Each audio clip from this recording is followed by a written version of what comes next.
In Boulder, huh? That was I don't think you could paint a beautiful day for a Saturday afternoon game than that. I was really proud of our guys. I knew Gary's team would come out tough and hard. He's a really good football coach, hard-nosed, tough guy, and really admire him a lot as a person too. And so, but I was pleased with the way our guys fought and battled. How about our defense not giving up a touchdown? That's pretty amazing. Offense played really well, and Shea Fields made some big plays today. I was excited about what they did. Again, that's just 2 games. We got a lot more to go, and but I think we're headed in the right direction. So I'll take any questions at this time. Coach, if Oregon was a signature victory, what's Oregon State? Well, I think it proves we're legitimate, maybe, that we can do it. And because everybody kept telling me all week, are they going to have a letdown? Are they going to have a letdown? Are they going to have a letdown? Did they play out of their minds? Like I said, since day one, we're a good football team. And I think every week we've gotten better, and every week. And so we've got to keep doing that because we have 7 really good teams left to play and a lot of hard venues and a lot of great games. And our guys have got to work and get ready for USC's the next one and get ready for that. Coach, this has been a long road, and I wonder, as you look back now, a 2-game winning streak in the Pac-12, what does that mean for this program in terms of moving in the right direction? Well, it's the first time it's ever been done, and so 2 wins. We're 2-0. That's what it means, and we expect a lot more. Is what we expect, and so do those young men. Coach, These lights are bright. We don't usually have these lights. What's going on? Okay. You only have 2 Pac-12 wins going into this year, and you get 2 back-to-back weeks. Why did you remind me of that? Do you guys think you've gotten over that hump? I mean, we just got to keep playing games. I mean, every team we play left can beat us, and we can beat every team left. We just have to come and play Colorado football. That's what I tell them all the time. Play Colorado football, play Colorado football. And our kids are starting to, that means just take care of yourself. And then you go out there and play and see what happens. There's a lot of great football teams in our league. Mike, this was the largest crowd since you've been here. Uh-huh. What does that mean to you guys to have the fans coming here and showing that they're starting to believe in you guys? Man, I'm so happy for those young players, those young men, because they're doing it. You know, they're doing it. And when you are seeing that, and we got to keep putting it back to back to back, because I want it to be standing room only. I think everybody laughed at me at the barbecue when I said you better buy your tickets now. I think everybody's like, he's a cocky sucker. What's he saying that for? Because I believed it and I meant it and I see it, and we just got to keep doing it. And I think everybody's starting to see a little glimpse of it. We've only won 2. We got to get a bunch more. Mike, what does it say to you and your approach that today you did what good teams do? You didn't let an inferior opponent on paper come back, and you kept tight and once again didn't allow in the end zone through the whole game. Right, we're a good football team. The kids are the kids. Well, that's a good thing. We don't have as many kids anymore. I got some men, and the more men you have, they understand in practice. They listen. They come prepared in practice. They ask questions. They come over after class. They do more studying. They're asking for more stuff. They're involved. They understand. We say it all the time. Players make plays. Players win games. They are understanding that now, and they're taking our coaching and they're asking questions and being prepared. They're getting to the training room when they need to. We don't have guys late for things, and they're professional. They're getting more professional, and as you mature, that's what happens. The less teenagers you have playing, the better off you are. I think that's just me. If y'all that raise teenagers know what I'm talking about. I have about 118 of them. So. Like, I don't know if Steven's still a teenager or not, but he's a teenager. He's a young player. Uh-huh. So he came, obviously had a great game against Oregon. To back that up today, and especially after the start that he had, to back that up, how impressed were you with the way he played today? Very impressed. He can just make plays. He kind of had a little bit of a magician at times, and he did some really good things. When he watches the film, he'll see there's a few things he definitely, even on one of his touchdown passes, he really threw it too late.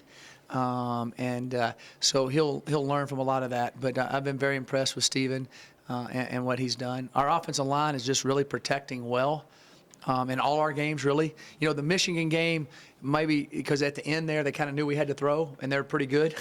But I think overall, they've really played well, and that's really give our whole offense confidence. I tell them all the time, if the big guys up front do what they're supposed to, then our great skill can make plays, and that's what you're seeing happen. And the same way on defense, our up front's doing well, controlling things, and now our skill in the back end's making plays. That's the key.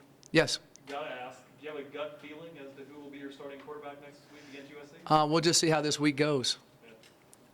You mentioned the pass where he, you said saw it too late. Was that the second one? Yeah. Fields? Were you Yeah. guys on the sideline? Because it seemed like everybody kind of saw him. I was like, that's going to get picked. But his arm was so strong, he overthrew the guy. We were like, throw it early. What's he doing? Oh, no. Yay, touchdown. He's one of those kind. Kind of like the three-point shooter. What? Yeah. Oh, yeah. You know, it's kind of like that. Coach, do you think that you could have found Lee in the end zone too if he had thrown it earlier on that wheel route?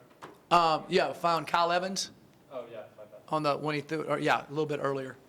But he made all the plays. I mean, we're being picky. We're talking about a redshirt freshman who's played 2 games. But he'll be mad at himself about it. He even said, I threw it too late. And so he'll figure it out. Michael, can you talk about what you saw in Davis Price? Yeah, that was phenomenal. You know, I was going back and forth on the 54-yard field. I said, well, this is the first field goal the kid's ever kicked. I'm sending him out there for a 54-yard field goal. And so I'm standing out there, and the wind kind of breezes by me. I go, hi. And so I go, Davis, can you? Oh, yeah, I can make it. I said, okay, kick it. And so while he's kicking, I'm going, should I have kicked him, let him kick it? Should I have gone for it? You know, kind of doing that. And then he made it. I said, oh, that's a smart move by me. But that was a heck of a kick by Davis. I was really happy for him. He kicked off well today, too. So he has a powerful leg. And, you know, Mark Johnson says it's all his because he's from Evergreen, you know. That's where Mark's from. So Mark's taking all the credit. The defense today was superior and also turnovers, and then the one right before the half. How much of an impact did that have? Yeah, the one right before the half kind of, you wouldn't say it sealed the game, but it basically pretty much closed the door, so to speak. That was a big, and you know, they had run the play a little bit before, and they made some yards on it, and Rick reads those things. You know, that's kind of like if 2 years ago when we were playing CSU, you know, they were hurting us on the screen, and then the second time they ran that screen, Rick hit the guy and the ball popped in the air and we go and score. Rick just sees things. I mean, he just can, you see it once, he's like, he got a photographic memory. He knew it was coming and made a great read on it. It was a really good play. Coach, you started, the first offensive series was the 3 incomplete passes, Uh-huh. and then the next drive you come back with 6 straight rushes, and then from there, things really seemed to open up offensively.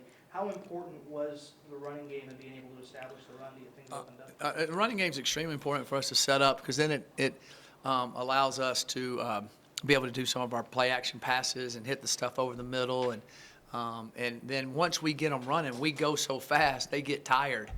And then all of a sudden they busted coverage. Like we got running and the safety had to run in support. So the next time we ran it, he was on his own and we made a double move and Shea just went right by him. So those type of things are gigantic. You know, getting our running game going is critical for us.